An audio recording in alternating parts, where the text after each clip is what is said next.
सहनौ भुनक्तु सह वीर्यं करवावहै तेजस्विनावधीतमस्तु मा विद्विषावहै। नमो ब्रह्मणे नमस्ते वायो त्वमेव प्रत्यक्षं ब्रह्मासि प्रत्यक्षं ब्रह्म वदिष्यामि ऋतं वदिष्यामि सत्यं वदिष्यामि तन्मावतु तद्वक्तारम् अवतु माम् अवतु वक्तारम्। ओम शांति शांति शांति।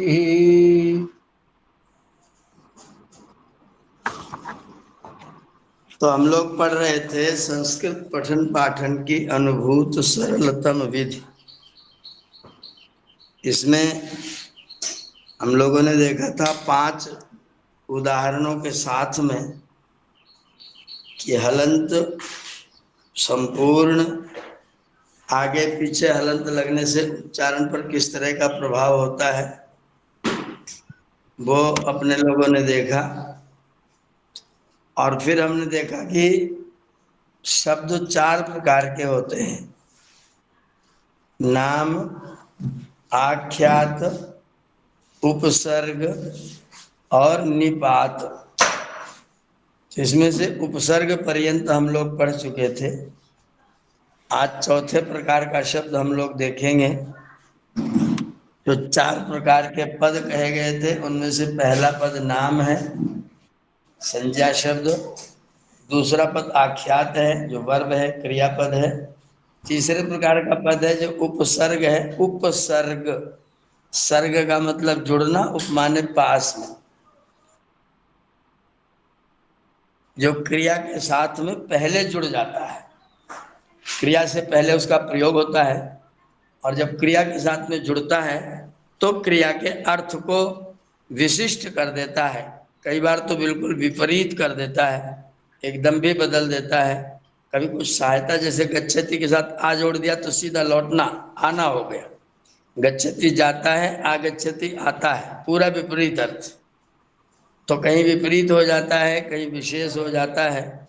यह अंतर उपसर्गों के जोड़ने से पदों पर पड़ता है। तो तीसरे प्रकार का पद है उपसर्ग और चौथे प्रकार का पद है निपात। निपात कल हम लोगों ने 3 के लिए नोट कर लिया था।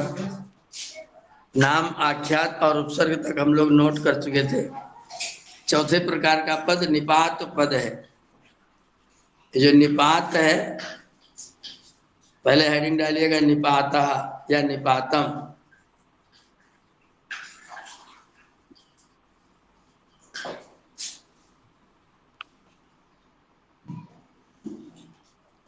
इसके आगे लिख देंगे नी पत घय।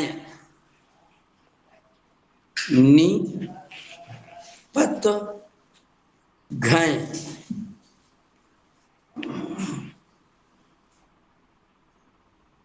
नी पत घय। अच्छा जी, घय कैसे लिखे? घा लिखे, उसके ऊपर आय की मात्रा? नहीं नहीं, घ लिखना है और चवर्ग का अंतिम अक्षर उसके बाद लिखना है और उसको हलंत कर देना, घय। चौथा अक्षर ना घा वर्ग का? पांचवा चवर्ग का पांचवा। नी पत घय। तो घय प्रत्यय है, पत धातु है, नी उपसर्ग है, बराबर निपात।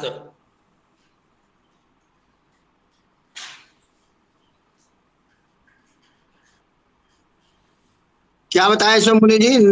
नी प्रत्यय, नी उपसर्ग, अच्छा नी उपसर्ग, हाँ। पत धातु, पत में ता हलंत रहेगा, और घय प्रत्यय। इनके बीच में जोड़ का चिन्ह लगा था, प्लस प्लस। हाँ बिल्कुल बिल्कुल बिल्कुल, धन का चिन्ह लगाएंगे। नी धन पत धन घय बराबर निपात।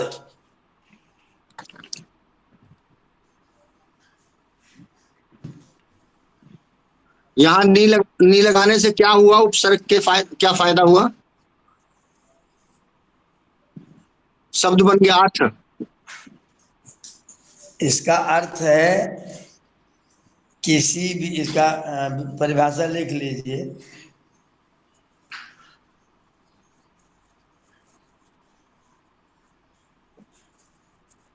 ऐसे पद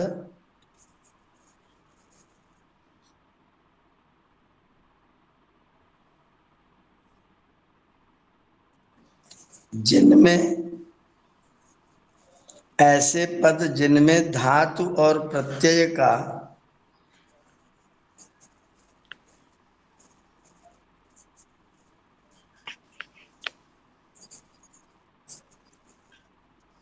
ऐसे पद जिनमें धातु और प्रत्यय का निर्धारण नहीं होता,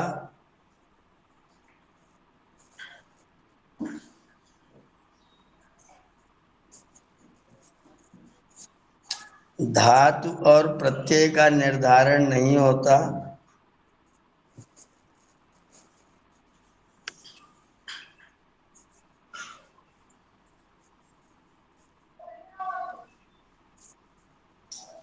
वाक्य पूर्ति निर्धारण नहीं होता, कॉमा वाक्य पूर्ति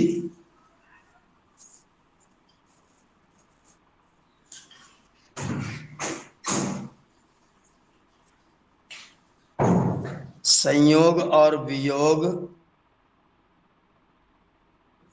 वाक्य पूर्ति कॉमा संयोग और वियोग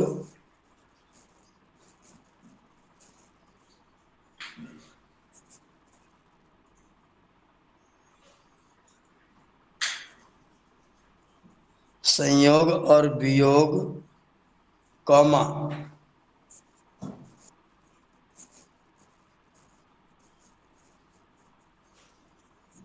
चित्त में उठने वाले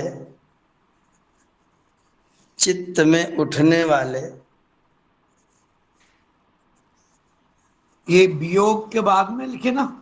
हाँ, संयोग और वियोग कॉमा हाँ, चित्त में उठने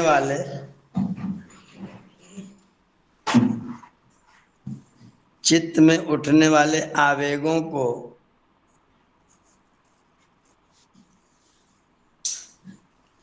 आवेगों को प्रकट करना।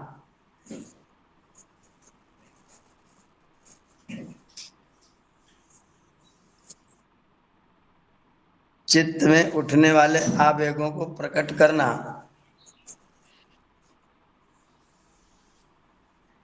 आदि प्रयोजनों से जिनको बोला जाता है,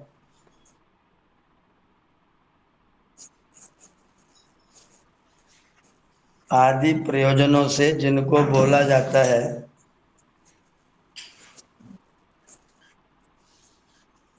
उन्हें निपात कहते हैं।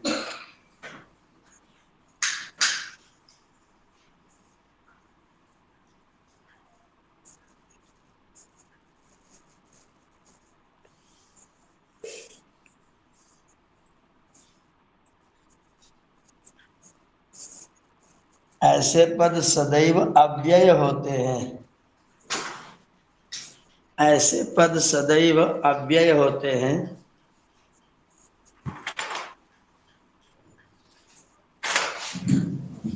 अर्थात उनके रूप नहीं चलते।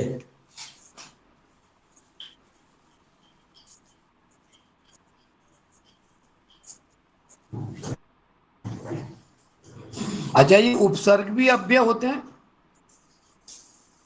उपसर्गों के तो रूप चल जाते हैं, अच्छा।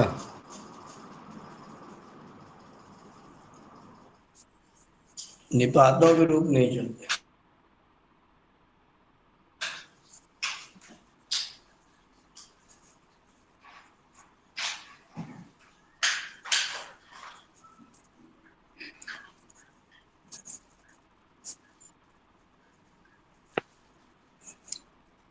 आचार्य जी नमस्ते। जी नमस्ते। मैं ये निवेदन कर रहा था आचार्य जी, ये इसको समझाएंगे, आवेगों, चित्त में उठने वाले आवेगों को प्रकट करने के लिए कौन से शब्द यूज आते हैं? जैसे अभी आपके कलम की स्याही कॉपी पर फैल जाए जी, तो आपके मुख से क्या ध्वनि निकलेगी? मैं समझा नहीं आचार्य जी। कोई अचानक कोई चीज हो जाती तो आपके मुख से कोई शब्द निकलता है ना। अच्छा अच्छा अच्छा, ओ जैसे ऐसे अचानक विस्मय कारक शब्द। जैसे अरे, ऐसे नहीं डायरेक्ट किसी भी निकला ना प्रकार अरे। का भाव, जैसे स्याही गिर गई, अरे हाँ। बाप रे क्या हो गया, अच्छा ओ अच्छा, हो अरे ओ हो ये क्या हो गया। ठीक है आचार्य जी, ठीक, धन्यवाद। ये चित्त में उठने वाले आवेगों को प्रकट करते हैं, उसमें कोई क्या प्रकट करेगा निश्चित नहीं है। जी जी जी, ठीक है। कोई ओहो हो बोलेगा, कोई अरे रे रे बोलेगा, अरे बाप रे क्या हो गया, ऐसा बोलेगा, कोई कुछ कहेगा। जी जी जी, धन्यवाद आचार्य जी। चित्त में उठने वाले आवेगों को प्रकट करने के लिए जो शब्द प्रकट हो जाए, निपतंती, जो यूं ही मुख से निकल जाता है, इसलिए उसका नाम निपात है। मुंह से टपक पड़ते हैं, निपतंती माने टपक पड़ते हैं, मुख से निकल। कोई व्यक्ति ठंड है, उसको थोड़ा जुकाम है तो कह रहा है क्या सुर सुर कर रहा है। अब वो नाक नाक सुड़क रहा है तो कहते क्या सुर सुर कर रहा है, क्या खटर पटर हो रहा है। मतलब जो ऐसे ही निकल जाए अनायास ही। हाँ, बिना किसी उद्यम के, बिना किसी प्रयास के जो शब्द अकस्मात निकल पड़ते हैं उनका नाम है निपात। प्रसिद्ध निपातों में यदि है, अपि है, चा है, वह है। यदि, अपि, च, वा, ह, अह। ननु। वो मतलब आचार्य जो ये संयोग वियोग। जैसे चा है ना, चा, मैं जी कहूंगा ऋचा च आगच्छतु, ऋचा भी आए, तो जो जी भी अर्थ को कहा वो चा ने कहा, तो संयोग किया, ऋचा को भी जोड़ दिया उसमें, जी जी जी तो संयोग के लिए आ जाए, वियोग के लिए आ जाए। जी चित्त में उठने वाले आवेग के लिए आ जाए। जामुन पानी में गिर रहा है, जी। जामुन पानी में पक पक के गिर रहा है, तो क्या ध्वनि निकलेगी?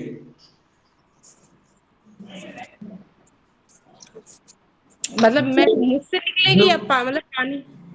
ग्लुक ग्लुक ग्लुक ग्लुक हाँ, ग्लुक। मतलब वो पानी में जब गिरेगा तो वहां से ध्वनि निकलेगी ना।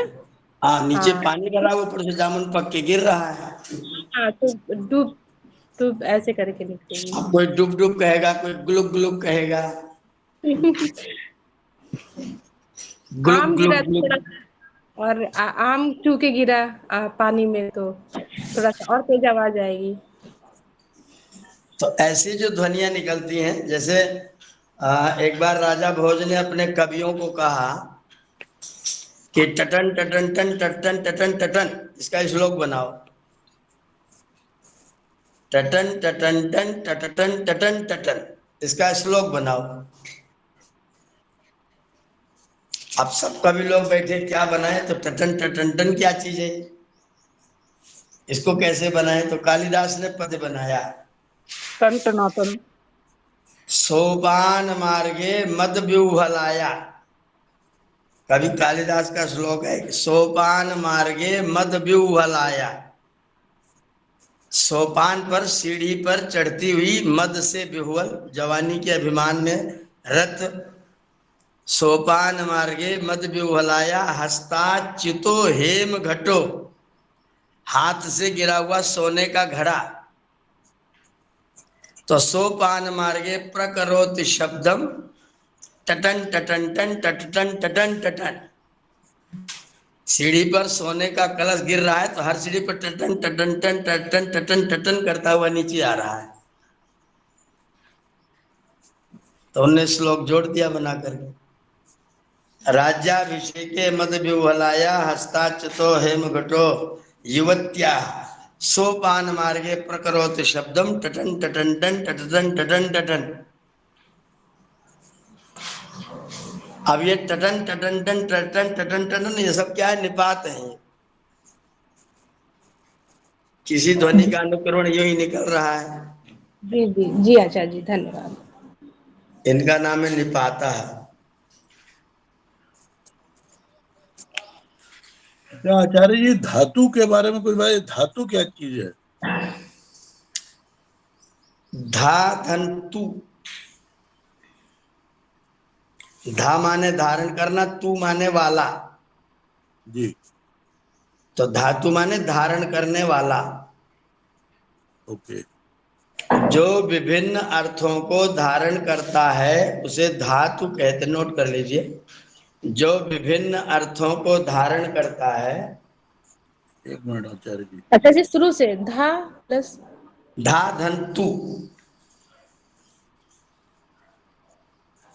तू छोटा। हाँ, छोटी मात्रा धातु। जी। धा धंतु बराबर धातु।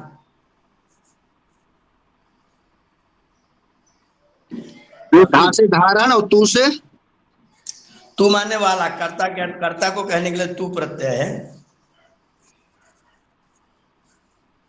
धा प्लस तू बराबर धात। धातु। जी। जो विभिन्न अर्थों को धारण करता है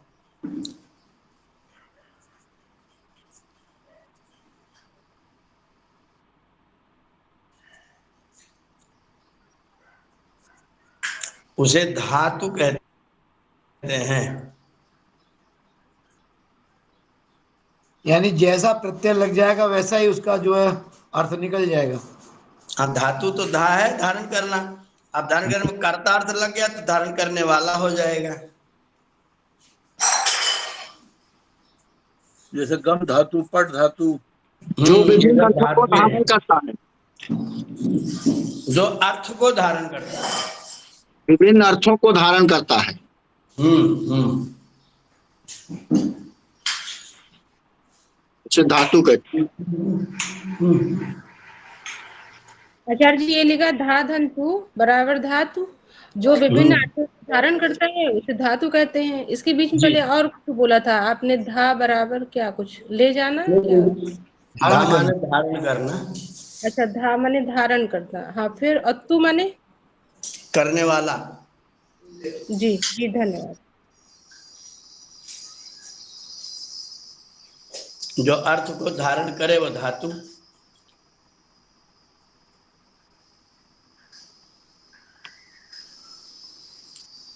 ये हो गए 4 प्रकार के पद। आचार्य जी क्या वो टनाटन वाला भी लिखवा दोगे श्लोक? वो मैं लिख के भेज दूंगा। ठीक है। वो श्लोक मैं लिख के भेज दूंगा।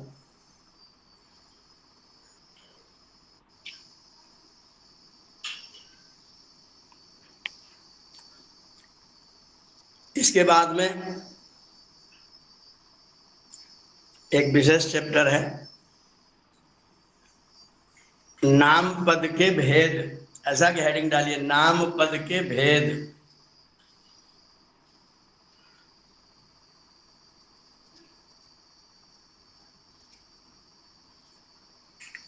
नाम पद के भेद।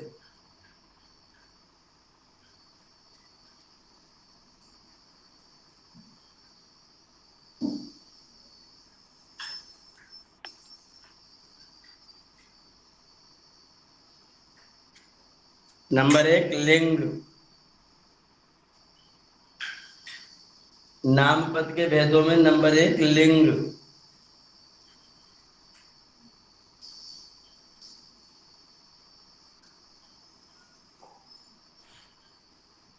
लिंग ऐसा हेडिंग डाल करके लिखिएगा, जिनके द्वारा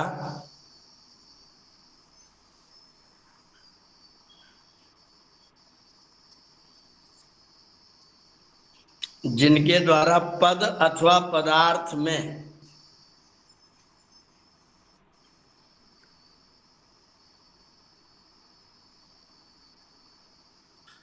जिनके द्वारा पद अथवा पदार्थ में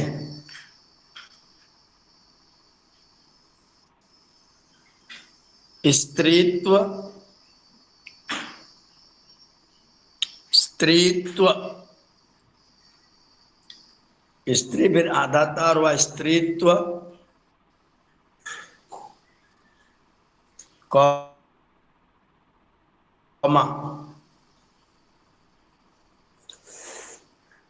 स्त्रीत्व कौमा पुंस्त्व पा पर ऊ की मात्रा बिंदी फिर आधा सा आधा ता और वाह पुंस्त्व पुंस्त्व पुंस्त्व पुंस्त्व पुंस्त्व पा पर छोटे ऊ की मात्रा ऊपर बिंदी अनुस्वार आधा फिर सकार आधा सा फिर आधा ता फिर वाह फिर वाह पुंस्त्व। और नपुंसकत्व का बोध होता है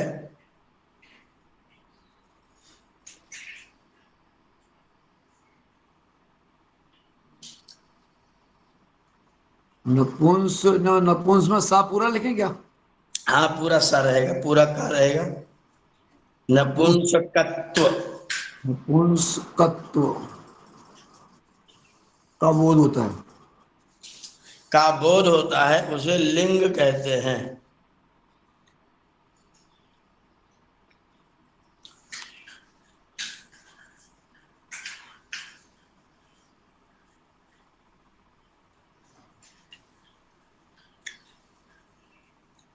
भाषा में 3 लिंगों का प्रयोग होता है। जी भाषा में 3 लिंगों का प्रयोग होता है। भाषा भाषा में जी 3 लिंगों का प्रयोग होता है।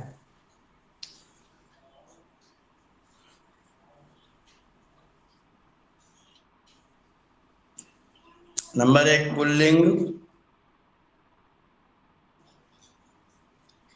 पुल्लिंग।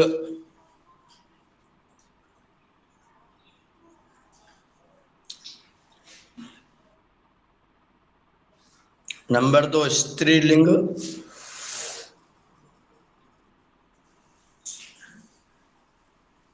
अच्छा। नंबर 3 जी पुल्लिंग में रकार नहीं आएगा ना, पुल्लिंग नहीं आएगा ना? नहीं रा नहीं आएगा। पुल्लिंग पुल्लिंग पहले लिखेंगे पू, पा पर छोटे ऊ की मात्रा, हाँ फिर छोटी ई की मात्रा शुरू कर देंगे, वो तो लिखा हुआ है इसमें। फिर आधा ला, फिर पूरा ला, पुल्लिंग पुल्लिंग। अच्छा पुल्लिंग ओम पुल्लिंग में ना चांद बिंदु लगा हुआ है पुस्तक में, चांद बिंदु पुल्लिंग में, हाँ ठीक है। स्त्रीलिंग में नहीं। खाली बिंदु नहीं है, चांद बिंदु है पुल्लिंग में। वो आगे जब ला रहता है ना अच्छा तो उस ला को अनुस्वार हो जाता है। वो चांद बिंदु ला को अनुनासिक बनाने के लिए है। अच्छा अच्छा ठीक है। ये बताने के लिए कि इसमें ला जो है वो सानुनासिक है, अनुनासिक सहित है। आचार्य जी, तो इसमें ला मतलब आधा ला पूरा ला है, फिर गा है, फिर उसके ऊपर बिंदी है ना, तभी तो होगा पुल्लिंग। ङा है, ङा के ऊपर गाव लिखा होगा। कावर का ना अच्छा कबर का ङा होगा, उसके ऊपर गा लिखा जाएगा। जी। पुल्लिंग, स्त्रीलिंग, नपुंसक लिंग। अच्छा जी, गा नीचे लिखा हुआ है, गा के नीचे लिखा हुआ है ना गा, तो आप नीचे हाँ पुस्तक जी, में। हाँ जी, हाँ जी, यहाँ लगेगा। बोलता है, कोई ऊपर बोलता है नीचे ही हो। जैसा जैसा पुस्तक में लिखा है वैसे ही देख के लिखिए। हाँ लिख रहा है किताब में।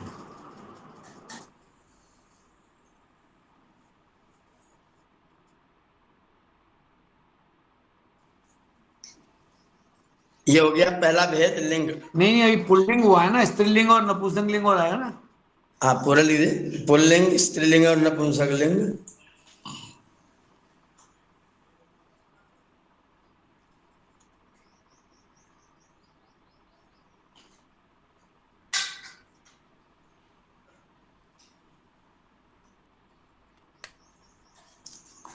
पुल्लिंग, स्त्रीलिंग और नपुंसकलिंग।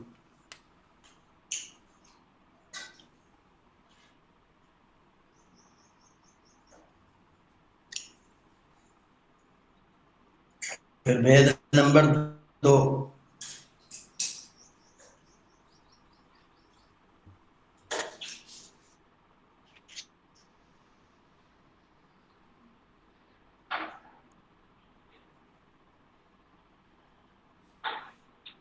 भेद नंबर 2, वचन।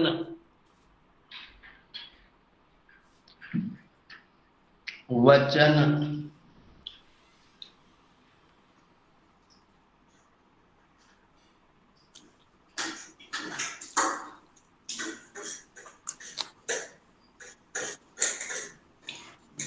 वचन हेडिंग डाल दीजिए और फिर इसके विषय में लिखिए। जिसके द्वारा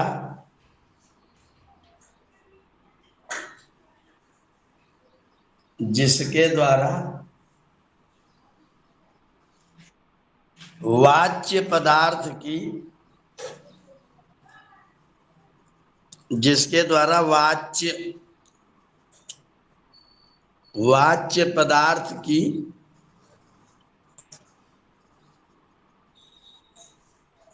संख्या का बोध होता है,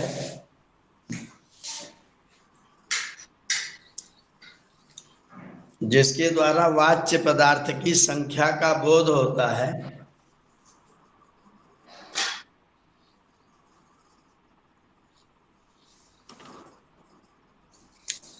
उसे वचन कहते हैं।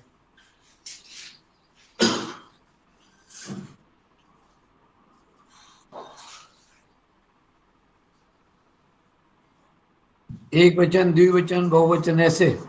जी जी, जो संख्या का बोध कराता है। नीचे लिख देंगे,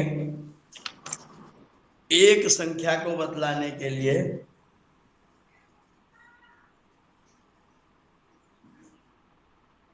एक संख्या को बतलाने के लिए एक वचन,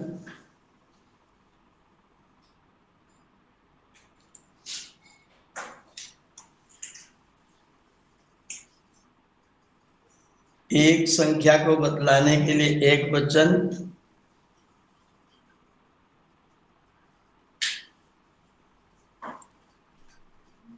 दो को बतलाने के लिए द्विवचन,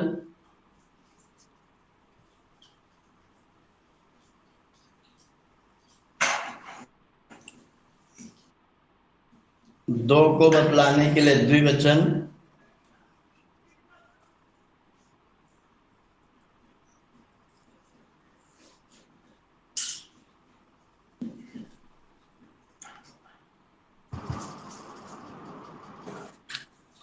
और तीन या तीन से अधिक,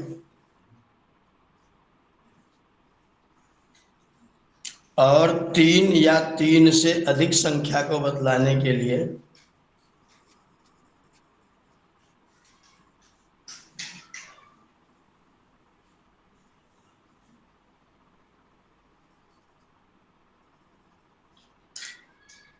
बहुवचन का प्रयोग होता है।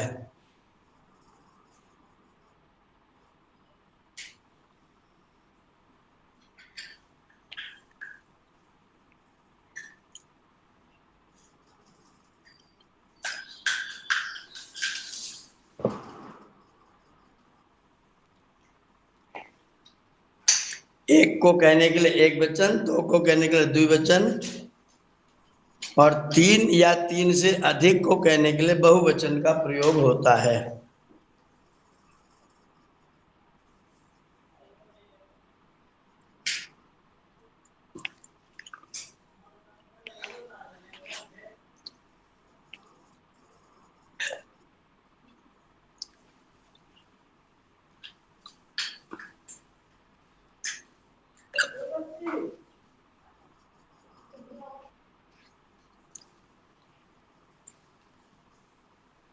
तीसरा विभाजन है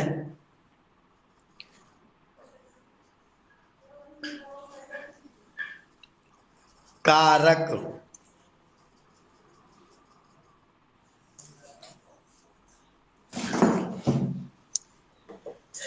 पहला विभाजन लिंग, तीसरा विभाजन वचन, तीसरा विभाजन कारक। कारक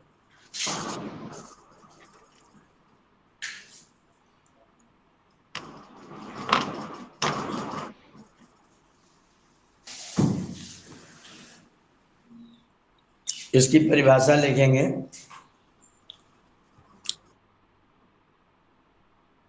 किसी क्रिया को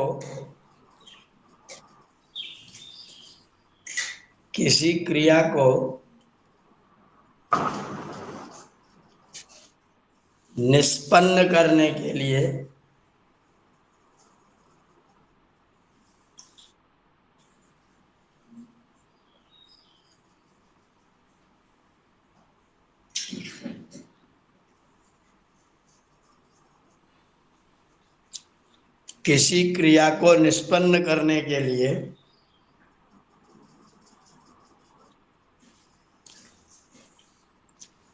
जितने तत्व प्रयोग में आते हैं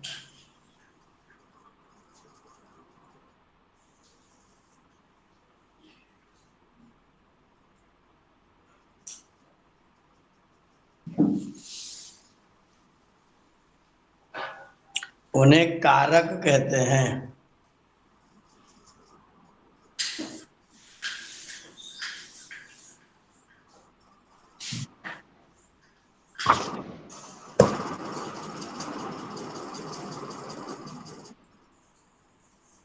जितने तत्व प्रयोग में आते हैं उन्हें कारक कहते हैं। कारक संख्या में 6 हैं।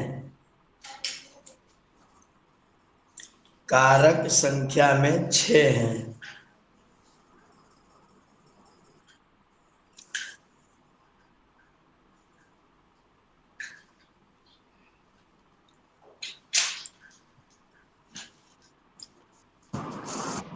कारक यानी क्रिया में सहयोगी करने वाले सब उसमें मिला के। हाँ, जो मतलब जिन जिन तरीकों से क्रिया पूरी होगी तो उसमें जितनी भी सहयोगी होंगे सबका नाम कारक है।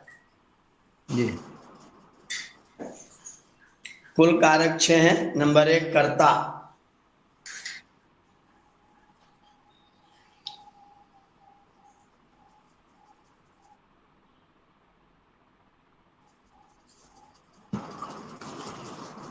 नंबर 1 कर्ता। आपके पास में अष्टाध्यायी है तो एक बार खोल लीजिए पहले अध्याय का चौथा पाद।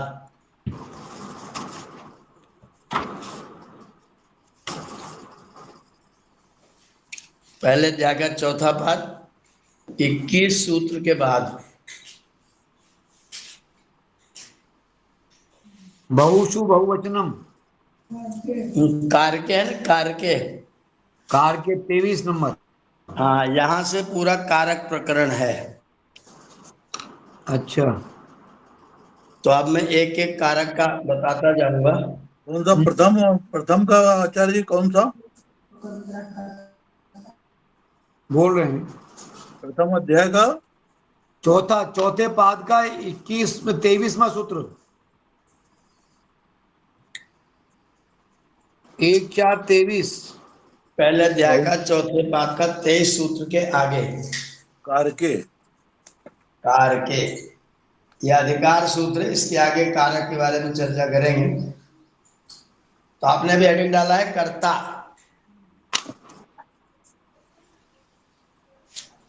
इसकी परिभाषा लिख लीजिए। जो क्रिया को करने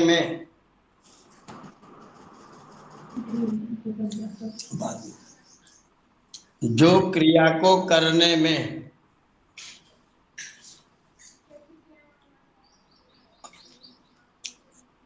स्वतंत्र रूप से प्रयोग होता है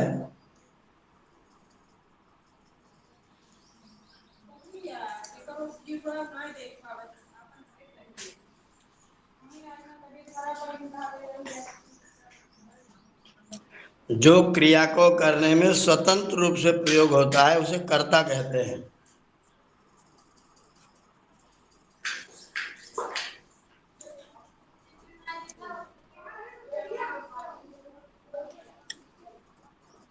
इसी का के कोष्ठक में सूत्र लिख दीजिएगा।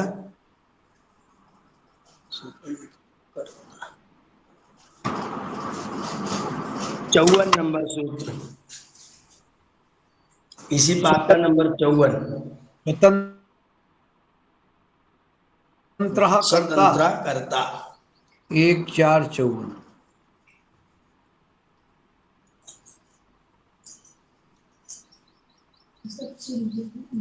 स्वतंत्र। स्वतंत्र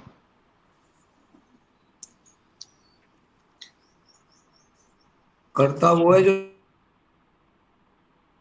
स्वतंत्र जो है। क्रिया करने में स्वतंत्र है, करे न करे, स्वतंत्र रूप से प्रयोग होता है उसे कर्ता कहते हैं।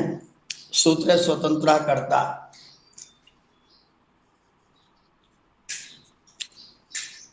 हिंदी लिख दीजिए, हिंदी वाक्यों में इसकी पहचान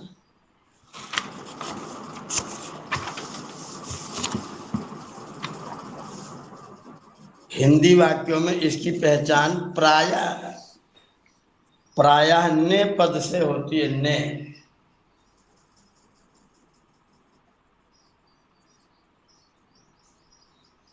प्रायः ने पद से होती है।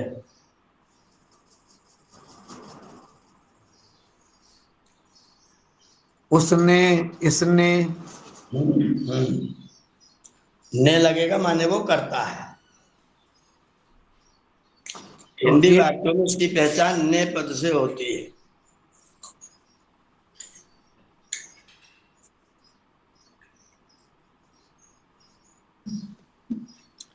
नंबर 2, कर्म।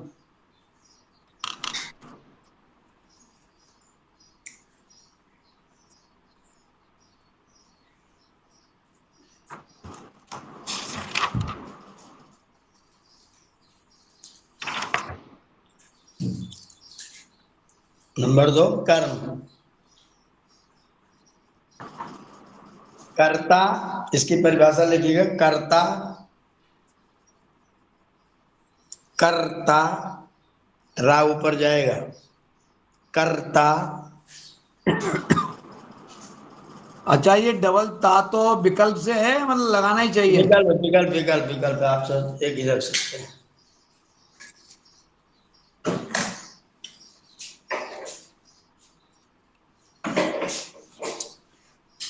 कर्ता क्रिया को करता हुआ,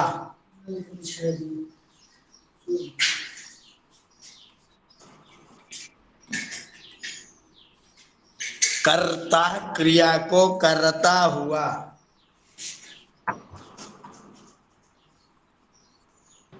आचार्य जी, कर्ता में ता एक ही है पूरा, और आगे माता, फिर ऊपर रा उड़ा हुआ है, और फिर क्रिया को करता हुआ। ठीक है। कर्ता क्रिया को करता हुआ, जिसको अत्यंत चाहता है।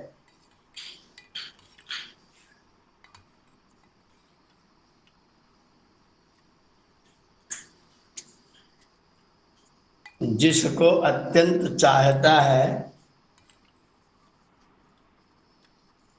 उसे कर्म कहते हैं।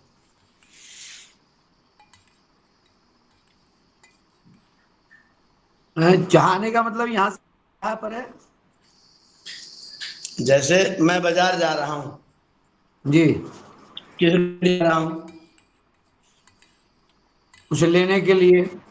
तो जो पदार्थ मुझके अत्यंत अभिष्ट है, मैं ये करूंगा, वो जो अत्यंत चाहा हुआ पदार्थ है वो कर्म है। ऊपर से मट्ठा मंगवा लेना भैया। अच्छा, जैसे मैं पढ़ रहा हूं, तो क्या पढ़ रहा हूं? व्याकरण। तो कर्ता पढ़ने की क्रिया को करता हुआ किसको अत्यंत चाहता है? विषय को, व्याकरण को। तो व्याकरण कर्म हो जाएगा।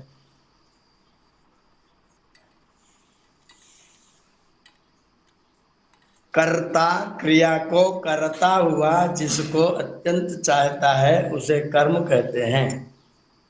सूत्र लिख दीजिए। 49 1 4 49। जी, वो पूरा प्रकरण इसलिए मैंने खुलवा दिया, सामने रहेगा। कर्तुरी कर्तृत्वमम कर्म कर्तुरीप्सित तमम कर्म।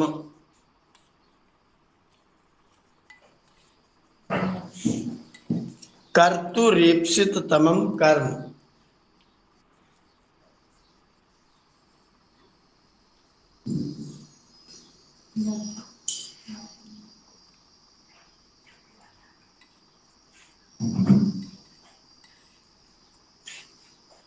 अच्छा दोबारा अपन कर्तुरिप कर्तु कर्तु हम्म रीप्सित तमम। रिप्सिप्तमम रीप्सित तमम। कर्म ठीक कर्म। ईप्सित माने चाहना, तम माने अत्यंत। तुरी कर्तु रिप रिप्सिप्तमम कर्तुरीप्सित तमम कर्म।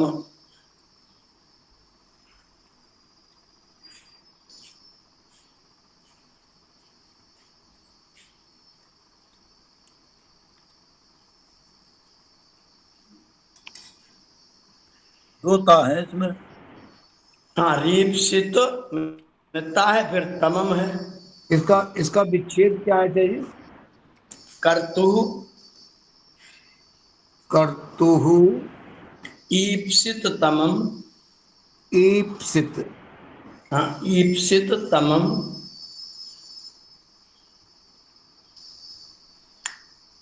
जी ईप्सित ईप्सित माने वांटेड, हाँ वांटेड हाँ चाहा इच्छा हुआ, वांटेड। हाँ इच्छा वाला और तमम जोड़ दिया माने अत्यंत चाहा हुआ। जिसको चाहता है। अत्यंत चाहता है। चाहता तो कई चीजें हैं। करता करता जिसको अत्यंत चाहता है। वो कर्म है। आचार्य जी ये सूत्र इस पर लिख के भी डाल दीजिए जरा। अष्टाध्यायी नहीं है। नहीं आचार्य जी हमारे पास है। लिख के भेज देते हैं। इस पर 1 4 49 लिख के फिर जी, सूत्र नंबर बोल रहा हूँ 1 4 49। नहीं, उनके पास अष्टाध्यायी नहीं है।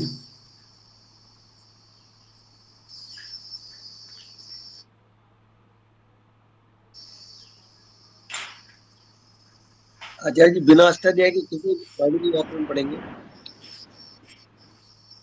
अष्टाध्यायी की जरूरत तो हर पल पड़ेगी, हर हमेशा पल। खोल के रखनी पड़ेगी आप। सही बात।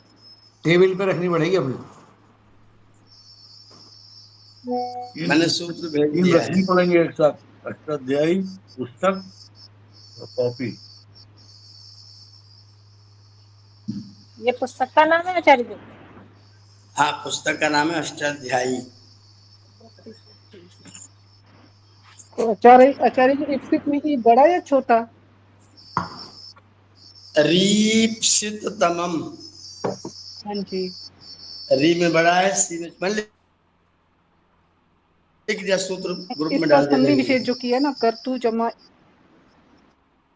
ईप्सित जमा तमम। ईप्सित तमम। ईप्स तो ई में बड़ा ई रहेगा, ईप्सित ईप्सित तमम। तमम तमम। नंबर 3 कारण।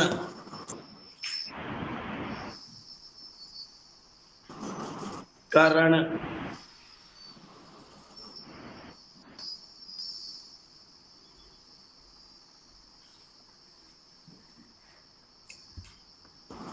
क्रिया की सिद्धि में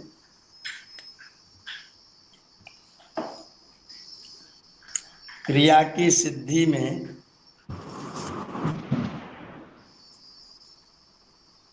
सर्वाधिक उपयोगी साधन को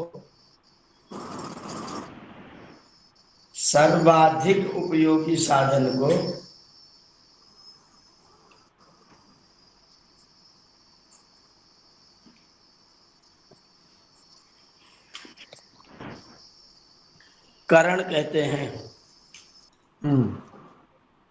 इसका क्या यम अभिप्रेत है? जिसको संतुष्ट करता है। अच्छा, मिला के लिखेंगे आचार्य जी तो आ नहीं लगेगा।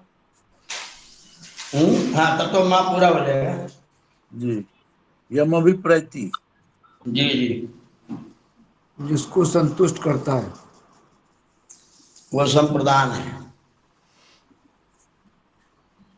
ये गुरुकुल का स्कंज, संप्रदान का मतलब भली भांति देना भी होता है ना, चाहिए किसी को। इनसे मैंने बात की। हाँ, लेकिन यहाँ पर वो है तो भाव ही कि जिसको दिया जाता है उसमें चतुर्थी होती है, संप्रदान होता है। यहाँ चले लेकिन यहाँ पर संप्रदानम नाम है, वो क्रिया नहीं है। अच्छा, ये चतुर्थी नहीं है यहाँ पर। ये नाम है, नाम संप्रदानम।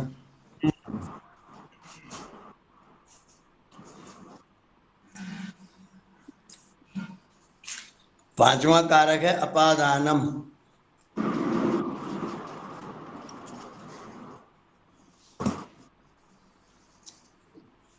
अपादानम तो विभक्तियों में भी अच्छा संप्रदान अपादान ये सब होते ही है, करण कर्म। विभक्तियां इन्हीं कारकों को कहने के लिए विभक्तियों का अभी आगे आएगा, मैं उसको भी कराऊंगा। इन्हीं कारकों को व्यक्त करने के लिए विभक्तियों का प्रयोग होता है। मुख्य चीज कारक है। जी जी,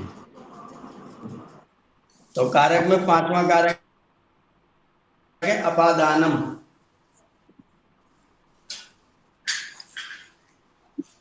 माँ हलंत रहेगा इसमें। बिल्कुल, माहलम। माँ हलंत है। अपादानम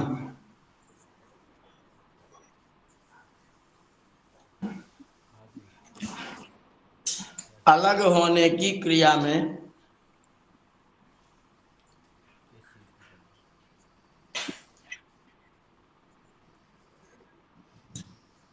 अलग होने की क्रिया में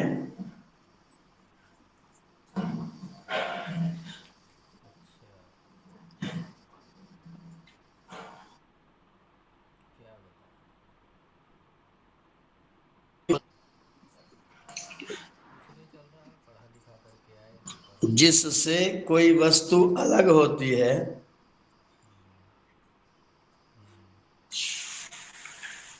दो बजे तक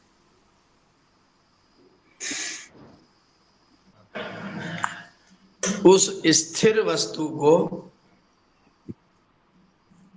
दाल चावल रोटी सब्जी सलाद रायता। उस स्थिर वस्तु को अपादान कारक कहते हैं।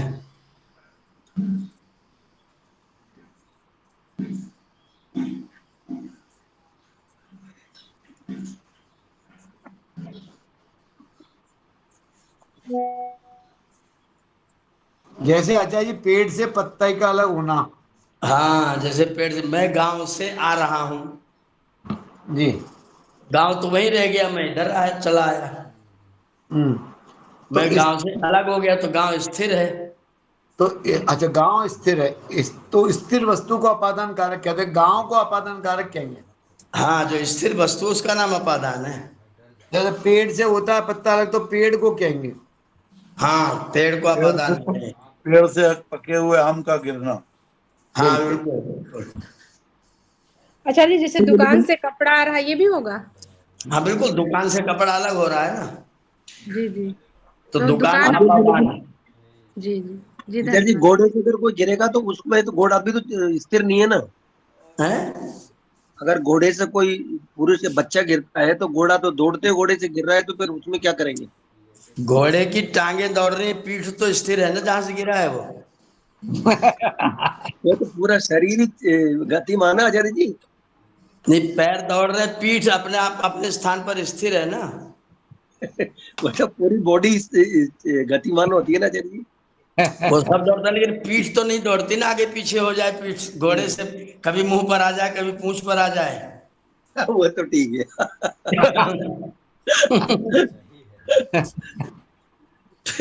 अच्छा जी, घोड़े जैसे की नाव पीठ स्थिर होती है। जैसे नाव से पानी में इंसान गिरा तो ये बनेगा? हाँ बिल्कुल बिल्कुल, नाव से गिरा तो नाव तो अपने आप में वही है, नहीं, वो तो पानी में चल रही है ना, तो भले ही चल चलायमान। रही है। जहां से वो व्यक्ति गिरा है, जिस स्थान से, जी नाव का पेंदा पानी पर चल रहा है। जी। जिस पटरे पर हम बैठे थे, वो पटरा तो अपने स्थान पर स्थिर है ना। हाँ जी जी जी, धन्यवाद जी। उसकी स्थिरता को देख करके नाव को अपादान बनाएंगे। जी जी।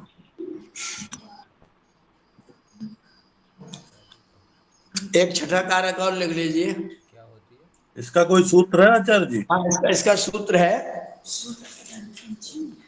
ध्रुवम अपाये अपादानम 24। 1 4 24। 1 4 24।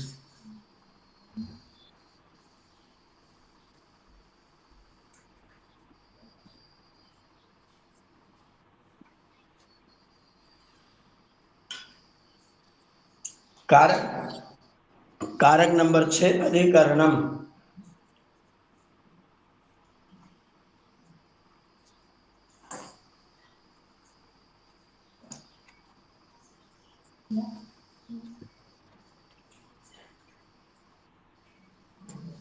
अधिकरणम। अधिकरण। अधिकरण। अधिकरणम। संस्कृत में अधिकरणम लिख लीजिए।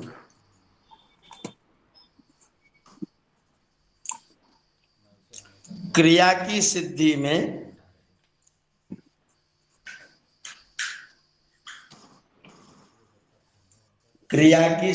में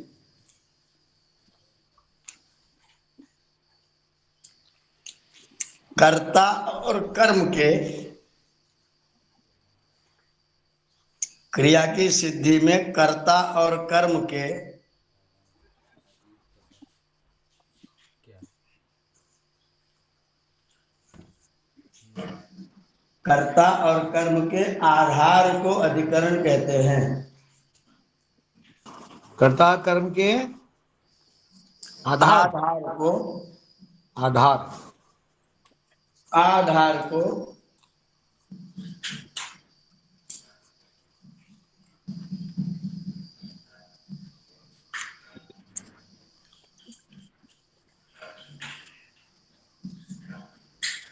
आधार को अधिकरण कहते हैं।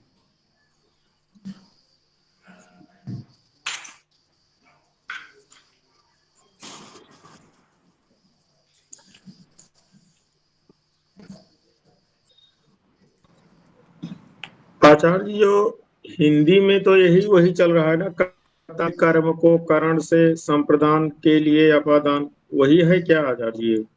वही है।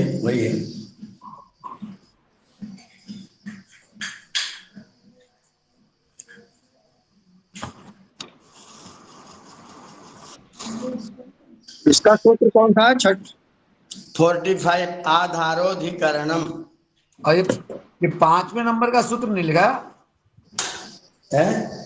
5वें हाँ, नंबर का देखिए ध्रुवम 1 4 24। 24वां ध्रुवम पाए पादानम। मतलब इसका कौन सा आचार्य जी? 1 4 45 45।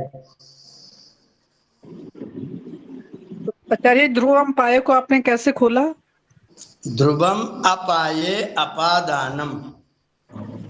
हाँ जी, इसको खोलो, ध्रुवम पाए को। अपाये माने अलग होना, अलग, ध्रुव से अलग स्थिर से होने की अलग। क्रिया में जो ध्रुव है, अच्छा अच्छा, ठीक है। जो स्थिर है, उसे अपादान कहते हैं।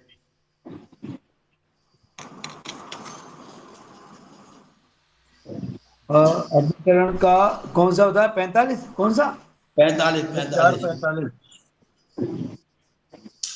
क्लास ले रहे हैं सर। आधारोधिकरणम।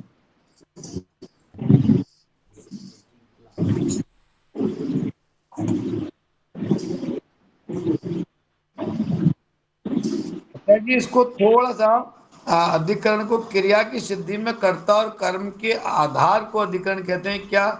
थोड़ा सा इसको स्पष्ट नहीं हो पा रहा। मैं गाड़ी में थैले में सब्जी ला रहा हूं। जी मैं गाड़ी में थैले में, हाँ तो मैं ला रहा हूं सब्जी, तो सब्जी तो कर्म है और मैं करता हूं। तो मैं गाड़ी में, तो मेरा आधार गाड़ी अधिकरण है और सब्जी का आधार थैला अधिकरण है। अच्छा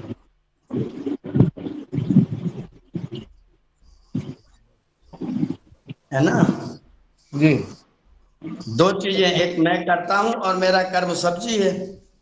तो साइकिल पर नहीं चलेगा ना आचार्य? मैं अगर साइकिल में नहीं होते ना, साइकिल पर होते हैं। इसलिए कह रहा हूँ। तो साइकिल में सप्तमी, सप्तमी में तो साधन है, हमारी गति में क्रिया साधन, इसलिए साइकिल में तृतीया होगी, सप्तमी नहीं होगी। 4 व्हीलर पे ला रहे हो अंदर बैठ हाँ। के तो आप अंदर बैठ जाएंगे तो होगा, नहीं तो नहीं होगा। बस, मोटरसाइकिल पे नहीं होगा, साइकिल पे नहीं होगा, अंदर गाड़ी में अंदर बैठे होगे तो होगा। मैं अपनी कार में सब्जी ला रहा हूँ। कार से सब्जी ला रहा हूँ। कार, कार में बैठा हूँ, थैले में सब्जी है।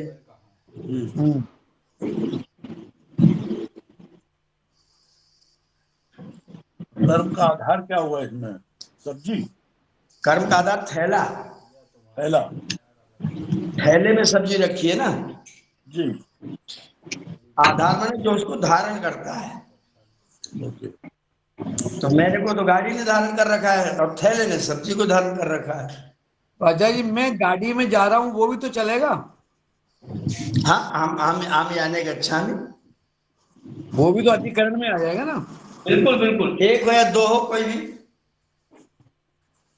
चाहे कर्ता का अधिकरण हो चाहे कर्म का आधार हो, दोनों का नाम अधिकरण है।